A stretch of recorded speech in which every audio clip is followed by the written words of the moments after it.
I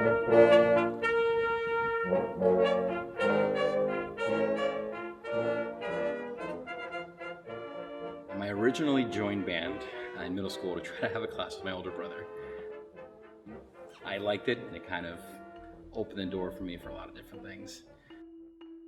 My name is Fray Antonio Peralta. I'm a Ph.D. student for music education. I used to work in Cape Coral at Mariner High School, and this opportunity came up, and a friend of mine called me about it. It's a school, brand new school in Kissimmee that was opening. It was this state-of-the-art STEAM school with a huge focus on arts. Of course, I mean, that's every band director's dream. They made a lot of promises to us about what things were going to be like. Unfortunately, once school actually started, the reality sank in that that wasn't really the case. We were promised a band program somewhere between 150 to 200 students.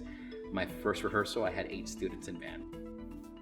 The group that I had really told me that this was their last shot at band, that if things didn't go well, if they didn't enjoy it this year, that it was going to be it for them.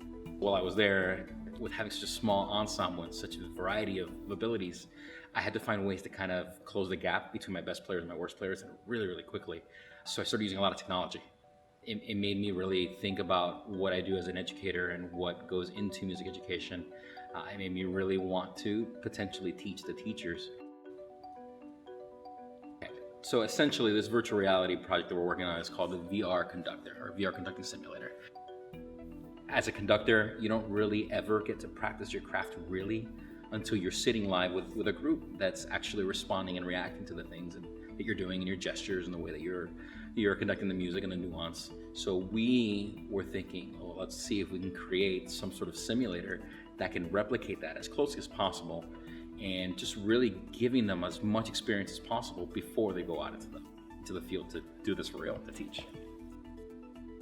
So ultimately, what's going to happen is when you put on the headset, there's going to be a music stand in front of you. The music stand's going to tell you, where would you like to position your ensemble?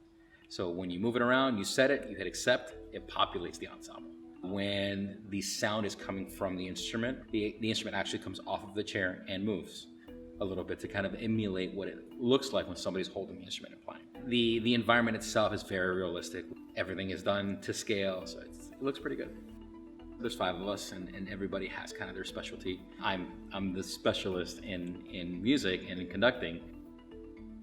We can't do one part without anybody else. I'm a designer for modeling. I'm working on modeling the whole environment for the concert hall. It's very interesting and creative. I can see every steps and the changes, which makes me very excited about. I can see the model became more and more like to the real concert hall. We love this project. We want to work for this project, so everyone has motivations.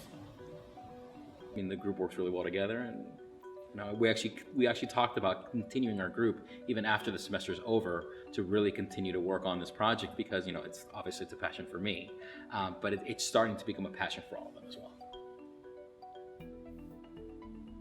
Education, especially music education, has always lagged behind what's happening technology-wise in the world, right?